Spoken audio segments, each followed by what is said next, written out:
बड'लेण्ड बुब्लि नायगिरि नोंथांमोन बयखौबो बे समावहाय बरायनानै लाग्रोबाय।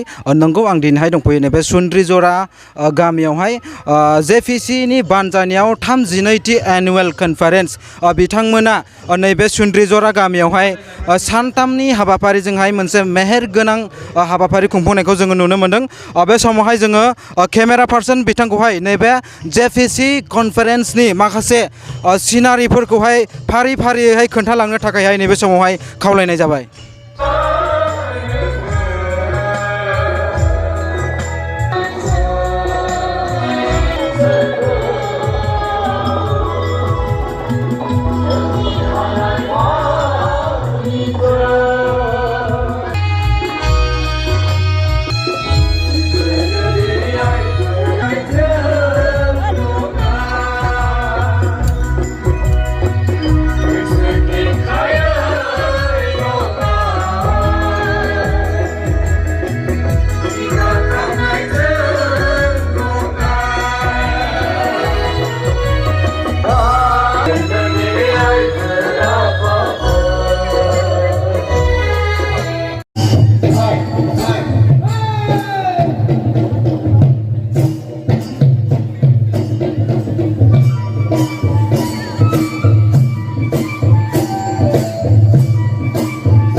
उदालगुरि जिल्लानिफ्राय सफैनो हानाय माखासे लाइमोनफोरा नैबे बर'नि हारिमुजों सोमोन्दो गोनां जेखाइ आरो खबाइ लानानैहाय गाजा गोमजा बा बागुरुम्बा मोसानायखौ नैबे समावहाय नोंथांमोना देखायगासिनो दं। बे समावनो जोङो गाहाय आलासि बिथां गियान बसुमतारी बिथांनिफ्राय नैबे समावहाय लाइमोनफोरनि बागैहाय मा बुङो नैबे समाव जोङो मिन्थिनानै लागोन।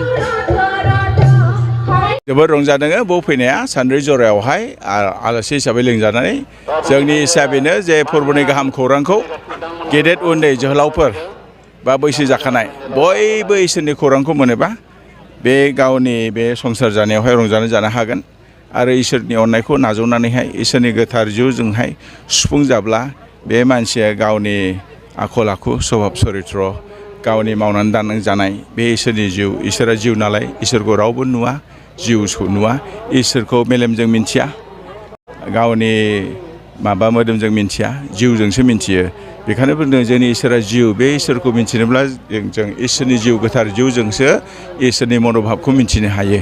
दा बेखौ जों खिन्थादों। आচ্ছা सार जोंनि JPC नि जनाव गोग्लैनाय गोबां लाइमोन सेंग्रा सिख्लाफोरा गोबां माखासे गाज्रि लामाजों आगानखौ जोङो नुनो मोनो समनि गेजेरावहाय दा बैफोर लाइमोनफोरनि थाखायहाय नोंथाङा दिनैनि खौरांनि गेजेरजोंहाय माबायदि मेसेज होगोन? बेथ' बिराद गोनांथि। जोङो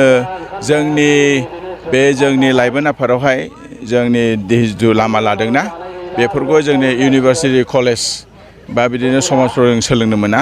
बे सोलोंनाया गियाननि बुद्धिनि मेलेमनि खिन्थु जिउनि सोलोंनाया इसोरनि गोथांनि रावजोंसो मोनो।